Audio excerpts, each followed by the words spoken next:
Olá, tudo bem? Meu nome é Vitor Colares, sou médico endocrinologista clínico geral e hoje eu vim falar um pouquinho sobre a grande causa de diabetes, que é a resistência à insulina. Você já ouviu falar? Você sabe como ela acontece? Bem, a resistência à insulina é uma complicação do acúmulo de gordura, não necessariamente da obesidade, porque tem um fator genético. Tem algumas pessoas que com sobrepeso já desenvolvem e outras pessoas que estão com obesidade mórbida e ainda não começaram a desenvolver a resistência à insulina. E ela acontece porque dentro da sua célula existe uma usina que fabrica energia. E como toda usina, ela usa algum combustível nessa fabricação, que a gente vai focar em dois, que é o carboidrato, né, que é a glicose, e a gordura, que é o triglicerídeo. Nessas pessoas propensas, ocorre um excesso de queima de triglicerídeo na mitocôndria. Isso cria um bloqueio na entrada da glicose. Então a glicose não consegue ser queimada, ela começa a se acumular dentro da célula, ela se acumula fora da célula e vai se acumular também na corrente sanguínea.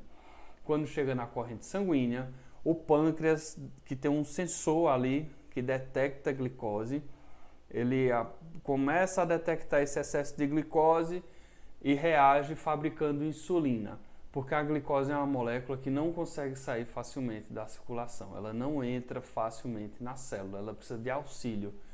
Então a insulina se liga na célula, induz a célula a abrir umas portas que a gente chama de glute. Essa glute, ela permite a passagem da glicose para dentro da célula. Então, num primeiro momento, essas pessoas com resistência à insulina têm níveis de glicose normal, mas níveis de insulina altos, elevados. Qual o problema disso? O organismo não é capaz de produzir nada infinitamente, e com a insulina não é diferente. É comum a gente ver pessoas idosas desenvolvendo diabetes, mas isso nada mais é que o processo natural do envelhecimento. Os órgãos vão perdendo função, é normal. O rim perde função, o coração, o cérebro. Com o pâncreas não é diferente. Ele vai perdendo a capacidade de produzir insulina, a glicose vai subindo.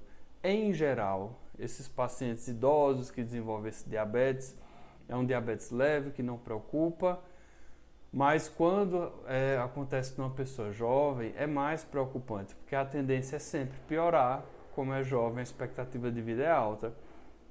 Então tem uma chance dessa pessoa de ter dificuldade em controlar a sua glicose. Então, se a pessoa fabrica 2, 3, 4 vezes mais insulina do que deveria, o pâncreas vai durar, a tendência é que ele dure 2, 3, 4 vezes menos. Quando ele começar a diminuir a produção de insulina, não vai ter mais a glute que tira a glicose do sangue para dentro da célula. E isso vai começar a elevar os níveis de glicose. No primeiro momento a gente chama de pré-diabetes, que é um quadro leve, o pâncreas já perdeu função, mas não foi uma perda tão acentuada. Se o processo continuar, diabetes. E como é que a gente reverte o quadro? Se a pessoa perder peso, eliminar gordura, principalmente eliminar gordura, ganhar massa muscular, o músculo ele é rico em mitocôndrias, então você vai tirar esse bloqueio que tem na queima de gordura, né, que a queima de gordura gera na queima de glicose, você vai eliminar esse bloqueio e a mitocôndria começa a queimar glicose. Ganhou massa muscular, muita mitocôndria, muita queima de glicose. A atividade física, principalmente os exercícios intervalados, eles têm uma capacidade, qualquer exercício faz, mas o intervalado é melhor, que é o que a gente chama de HIIT. Ele mantém esses transportadores na membrana celular, ele mantém a glute lá na ausência de insulina. Então o pâncreas perde aquela necessidade de produzir altos níveis de insulina. E existem medicações também que a gente utiliza para combater a resistência à insulina. Em grau de importância, o exercício é o que mais melhora. Depois, a perda de peso, é super importante também, mas demora um pouquinho.